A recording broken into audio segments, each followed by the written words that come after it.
Hey y'all, uh, welcome to my channel Up and Edited. I want to make this video uh, to help others. Uh, as everyone well knows, my husband passed away over 4.5 years ago. Now, I'm going to try to put in place things that you need to know and do. So if you're married, or even if you're not married, uh, the first thing you need to do is go to your financial institute and talk with your banker and make sure that the way the accounts are set up, that you or your spouse or whomever you choose is the sole beneficiary of the bank accounts. The other things that you need to do is ask them what is their protocol. Where I live and the bank that I use, uh, the only protocol was if one of us had passed away, the other one just brought in a death certificate, all monies were turned over, which is what happened in my case. I shut down all three accounts that we had and took all the monies and put it into one account that solely had my name on it. Now, at this case point in time, with me saying that, I don't have a beneficiary on mine. I will make that decision later on. And that that's number one. Number two, if you or your spouse or whomever has a life insurance policy. In the instance of my husband, he had had life insurance policies for decades. Now, right before my husband turned 70 years old, we got a letter in the mail that stated that once he turned 70, his life insurance policies would start depreciating. So I picked the phone up and I called. And of course, they had to talk to him to give me permission to talk to them. That's just standard procedure with most insurance companies, Social Security offices, medical staff, anything like that. So my husband gave them the permission for me to talk to him and everything. And the woman on the phone was very kind and she explained everything about the policies that he had and how much they would depreciate every month, not once a year, every month.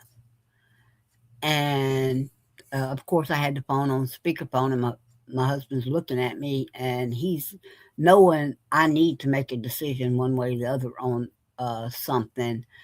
And so I made the decision to go ahead and cash in the life insurance policies.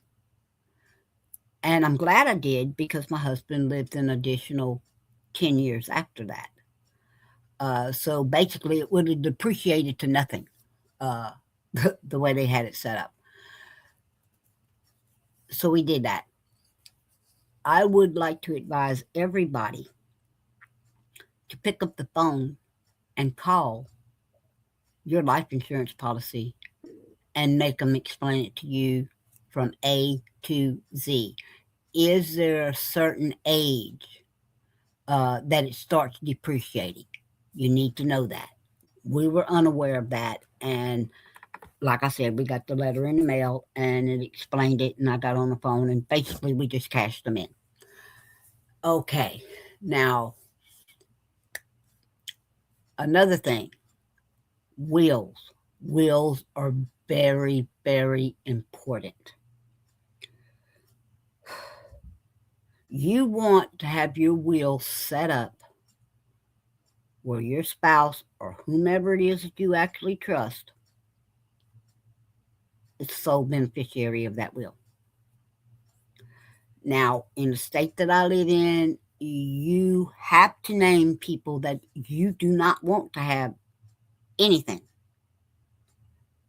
And you have to have it put in that will as well, that if they protest the will, that they will only receive $1 and they have to pay all the court costs. Um, I don't know how your state works, but that's how it works in the state of Texas. Uh, then while you're doing that will, which will cost extra, but in the long run, trust me, people, it is worth it. You want medical power of attorney and you want financial power of attorney. You have it over your spouse has it over you, or your friend, or whomever it is that you choose that you trust to do that. And the reason I say that is because uh, hospitals and doctors, in some cases, will start trying to make decisions. Like there were certain times that my husband was under either anesthesia, or they were giving him morphine and other medication where he was not coherent to make these choices. Uh, and that's why you need the medical power of attorney. Because if you know your spouse's uh, wishes, then and don't ever go to a hospital that you don't have that paper, that you do not have the financial and the medical power of attorney. You keep that with you anytime, even in a doctor's office. You bring it with you. That gives you the upper hand with the medical staff and doctors. There was this one occasion, I'm going to mention it very briefly. Uh, my husband had the test done on his heart, and I was actually there. I saw the damage to his heart. The doctors actually let me see it, and I was in total horror. And my husband was very hard of hearing, and the doctor knew I had a keen sense of hearing, and he was whispering to me. He goes, "There's absolutely nothing we can do. If we go in and do this, any type of surgery, he's not coming off that table." And I took him at his word. He brought in 3 other staff members. They all agreed. Let's fast forward about 3, possibly 4 years later. He was in there again, and it was heart related at that time. And this new cock and walk cardiologist comes in, even though I have his team of doctors in the room. And he's looking at this. He's just looking at paperwork. He didn't look at the scans. He didn't look at anything. And he proceeds to tell my husband and myself that, well, there's this operation that he could have, and that he was very sure that he could fix the things in my husband's heart. Well, unbeknownst to him, I'd already seen the scans, and there was nothing. And I trusted the staff that I had for my husband. And so I left the room. Now, what was ironic about that is the other staff doctors knew how much I would buck up against somebody. I mean, I've even cornered every one of them saying, no, this isn't going to happen, this, that, and the third. That's where medical power of attorney comes in. So I walked out of the room and I waited. I waited for that cardiologist to come out, and I reached in my bag and I pulled out the medical power of attorney and I showed it to him. And I said, first of all, y'all have him on morphine, and I forgot what the other drug was. So if he is to sign that paper, you get him to sign the paper for the surgery, and it goes south. I said, I'm not going for the hospital. I do not want your malpractice insurance. I'm going for you personally. You will not do that surgery on my husband. And that's it. And that's that.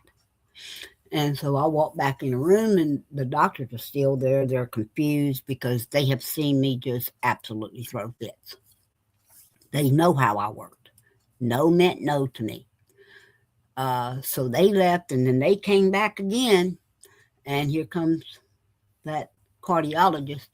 And he told my husband, well, I reviewed the scans and everything, and I'm sorry to tell you, you are not a candidate for that, uh, for this surgery. I was wrong. Uh, uh, we'll just keep continuing with these doctors that you have, and that's how it will be. He said, I will come in this room and I'll check on you from time to time. And I said, wrong.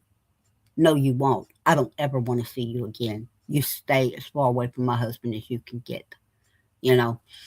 And so he left, and then I left. Well, of course, my husband's head cardiologist, he walked out of the room after I did. He says, I don't know what you said, but I've never seen him come into a room and just walk out like that. He said, I'd love to know what you said. He said, but I know you said something. He said, we were all shocked that you were cool, calm, and collected in that room. All right. So that medical power of attorney can prevent your loved one from passing away on a table from an operation that they're just using your loved one for a guinea pig. And that's basically what that was. Okay. So then we fast forward and we find out that my husband has cancer. So at that point is when we decided to get the wills. All right. We got the wills and we got them all set up and everything. And of course, I went to the bank and I discussed everything with the lady that I trust the most at the bank. He and I both did. And that's how we found out that with just a death certificate, everything would be given to me. Another thing that you need to understand is, uh, like in our situation, there was one income coming in, and it was my husband's Social Security check. Well, my husband passed away when I was 59 years old. Well, you cannot collect widow's benefits until you're 60. So he passed in September. There was no income coming in until the March after that. That was fine because we had always saved the money, like I believe I said earlier in this video. You have to make choices in your life between wants and needs. And the way I did things to save money was I would see something and oh, I want that. And then, of course, in my brain it would click, do you want it? Do you need it? Now, whatever it was, it didn't matter what it was. I would take the money out of the bank for what I wanted because it wasn't actually a need, and I took that money and I put it in a safety deposit box. And this is just sound advice for you. Let's say your financial institute does not just go with a death certificate for you to receive your money. You have to have the whole will probated and all of that. Always have cash money in that safety deposit box because they can't stop you from going in that safety deposit box. Always have cash money put back somewhere. Or if you know that your loved one is passing away, which I knew, go to that bank and get cash money out. Enough that will get you through until the will is probated. Now, every state is different. My husband passed in September. The will wasn't completely done until January. It wasn't probated completely. But I had the money. We always saved money just in case. Look, I could have died before he did. I could have died in a car wreck. I could have had a heart attack, anything. I wasn't doing it as a selfish reason for just myself. We did it for each other to make sure each other was taken care of. As a matter of fact, I had taken envelopes and put cash money in each one of them, wrote account down, numbers down, who you call, who you do, this, that, third, fourth, and fifth. And I had letters in each one of those envelopes with cash money in case I passed away before my husband did. My husband never paid a light bill. He never paid a water bill, the propane, cell phone, internet. He knew nothing about any of that because I took care of everything. But I wanted to make sure if something happened to me, here's this, and this is what you do with clear instructions on everything. And I suggest everybody does that for their significant other, spouse, whatever. So, uh, again, I'm going back to I was 59 when my husband passed away, and you have to be 60 to collect widow's benefits. You go on the Social Security website, it terrifies you. Oh, the amount of money that they tell you you're going to get on there, the first thought in your mind is, oh my God, I'm going to have to go back to work. Well, I saw that amount. I did their little page thing that they did. Well, then you have to call the Social Security office to set up an appointment to either go into the office or do it over the phone. Well, my husband happened to pass while COVID was going on. And I'm going to leave it at the COVID thing because my opinion on that is nobody wants to hear it. And so when I called and got the first person on the phone, they went through everything and they told me the exact same amount that the Social Security website told me. And I am just paranoid. I am shook up. Even though we had money in the bank and this, that, and the third, if I was going to get that amount of money, there was no way in hell I was going to make it on that. And I knew that. And so fast forward, the lady calls me. They set up the appointment. They give you the time. During COVID, it was a phone call you would get. I think now you have to go into the Social Security office. If I'm wrong, I'm wrong. I don't know about that. But anyway, that woman called exactly at the time, the date and the time I was told. And she starts asking me about my prior marriage and everything. And to be honest with you, I really didn't remember too much about him. I gave him his date of birth and his name and his death date. I mean, that's all I could remember. Like I told her, I said, look, I've spent decades trying to forget that man. And she said, that's okay. And she looked it up and everything. And she looked up, of course, she looked up my husband that I was married to at the time that had just passed. And she goes through that and she goes, ma'am, you'll be way better off going with your second husband's widow's benefits. And she explained when I would start getting them, which would be March of that year. And I said, okay. And then she told me what the amount was. And here I have it set in my head what the website told me and what the first person I talked to on the phone had told me. And when that lady told me what I was going to get a month, I said, excuse me. Well, she repeated it, and it was kind of comical, but not comical. To me, it was comical because it was like hooked on phonics. She did one number at a time. And since she had already told me that I would receive the check that March, I didn't hear a damn thing she told me after that.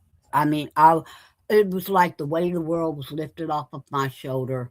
What the website told me and what the original person I talked to on the phone, they were so far off on what I was going to receive. I knew then I wouldn't have to go to work. I would even have money left over every month to put into an account to save money. So just basically, I didn't hear anything else she said. I knew I didn't have to go back to work, and I would be good with that. So that was a good thing. And another thing I'm going to bring up is, had my husband not been sick and passed away, I had planned to retire at 62. I would advise everybody to make an appointment right before you turn 62. And if at this case point in time you actually have to go into, it's worth your hour and a half that it takes for you to go in there and discuss it with somebody that's going to give you the actual figures. The reason those figures are like they are on that website, and the first person that you talk to make an appointment tell you the same thing, is to stop you from retiring. Tons of my friends have retired at 62 and are so glad that they did it. So that's up to the individual. But I'd be damned if I'd work to 65 or 70. As a matter of fact, getting back to 62, my husband had gotten laid off. If you ever work for Brown and Root or any big company, you go from plant to plant to plant to job site to job site. So you don't know if you're going to be on that job site for 5 years or 6 months.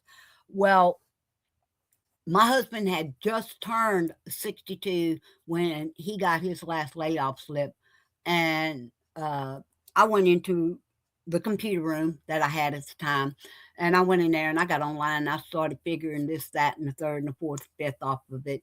And at that time, then I called the Social Security office, and they said, well, I'd have to make an appointment. I said, I know I have to make an appointment for him to come in, but I want to talk to somebody that can tell me the exact amount he will be getting. Now, this was years ago. I don't think you can do that now, but it happened. And when they told me what he was going to be getting, I was like, oh, set the appointment, which was weird because it was so fast, because he got laid off on a Thursday. That Monday morning, he was retired by that Monday morning at 62, and he went from 62 to 80 collecting it. So do the math, understand how much many checks you're going to get before are going to turn 65 or 70 or whatever number it is that they tell you, whatever age. Uh, I was going to retire out at 62, but that's fine. Now, uh, you need to know ahead of time. Another thing you need to know ahead of time, don't be afraid of death. Don't be afraid to discuss death. My husband and myself both agreed on being cremated, even though his religious belief, they're not really keen on people being cremated. Uh, but we did the math. We sat down and we did the math that if he was to pass away and do the whole funeral thing, and at that case point in time that we talked about it, have his body transported to his hometown, thousands and thousands of dollars were involved. And I said, well, if that's what you want, we're going to have to figure it out. We're going to have to cut corners. We're going to have to do this, that, and everything else if that's what you want. And just one day he just walked up to me and he says, oh, to hell with all that. He says, just have me cremated. He said, like you say, once you're dead, you're dead. It doesn't matter, because funerals and burials are for the people left behind. It is not for the person who passed away, because that person is wherever it is they're going to be. They're either going to be in heaven or they're going to be in hell. And that's my belief. So once that soul leaves the body, you're left with a vessel. The vessel that carried the heart and soul of the person that you loved. It's just a shell. That person is no longer there. Funerals are for those left behind. So you decide how much money you want to spend on that. Okay. Now, another thing about having wills probated is, if you think there's somebody that will want to protest the will, and if at all possible, you can keep your mouth shut like I did. When my husband passed away, very few people knew about it. None of his family knew anything about it. And my attorney asked me where his family lived, this, that, and the third. You have to run an estate thing uh, in a newspaper.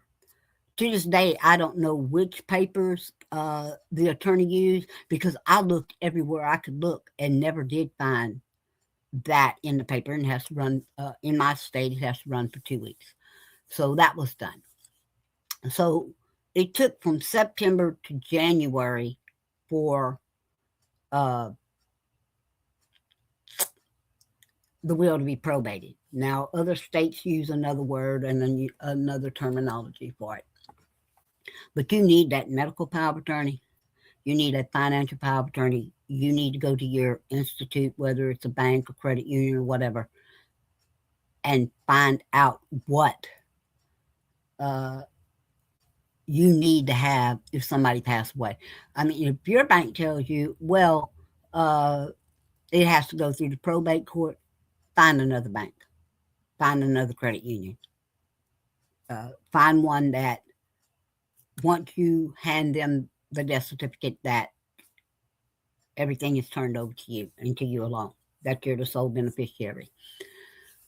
Uh, Not everybody I know out there is as fortunate as I am on what I've received, and that's none of anybody's business what I receive a month. Uh, Another thing is I feel so sorry. I see people on YouTube all the time. I see these videos of people are living in their cars, they're living in vans, uh, some in RVs because they put their wants, and I'm just going to say it like I see it, they put their wants before needs. They never thought about growing old, so they had to buy a new car every 4 years, or they purchased a home that was way above their means that you're going to have a 25 to 30-year mortgage on, perhaps financed it, whatever, uh, and they lose everything because they put wants before needs. And that's what me and my husband did, was we put our needs before our wants. And yes, I live in a mobile home. I don't care. We bought the mobile home first. We were both working. We double noted. We paid it off in 5 years. Then we found this property and we put the trailer on the property. And yes, I still live in it. I own everything I have. All I owe is my cell phone bill, my Wi-Fi, my electrical, insurance on my vehicle, and once a year do the uh, excuse me, uh, propane for my propane hot water heater, which I'm going to switch to something different this sometime this spring, possibly fall. I want to own the man hot water tank that runs off electric. But you need to have plans in place. That's what I'm saying. You need to think of your future. I don't care if you're 19 years old, 18 years old listening to this, or you're in your 50s, or God forbid you're in your 70s, or 60s, or 70s. Uh, you need to put your needs before your wants. Stop going to Starbucks. They're called. Why would you even think about going there in the first place and spending $10 on a cup of coffee when you can spend $10 and get what I get, the 32-ounce thing of coffee, and make 8 months worth of coffee out of one container with a $24 coffee maker? It doesn't make sense. Uh, if instead of every time you go out, oh, you got to run at this fast food joint and buy a $3 cold drink. How about you buy the 2-liter bottles and make your cold drink in your Bubba cup or whatever kind of cup you have, and bring it with you. Uh, I see things all the time that I just, oh, I need that. I have to have that. My favorite thing to do, and I know this sounds crazy, is I will put stuff in carts. I will go shopping online, look at stuff, put it in a cart, and I'll turn around and I don't pay for it. And I'll think about it overnight and I'll go back into that cart. 9 times out of 10, I delete everything in there. It was a want instead of a need. So I'm hoping this helps somebody out there. Another thing, grief after you lose a loved one. Everybody processes grief a different way. There's 1,000 books. There's 10,000s of videos on YouTube. Forget about it because everybody grieves in a different manner. Some fall apart at the seams at, at, at, at the moment of death. Uh, Unlike myself, I was always raised. My father taught me business before tears. You got to take care of business and you can cry later. Uh, you go through the anger stage, you go through the being alone, you go through the stage of every time you turn around, you go to turn around and ask them a question. Well, they're not there to answer, they're not there to ask anymore. Uh, I had people to make comments about the fact that I would do live streams and play music after my husband passed away.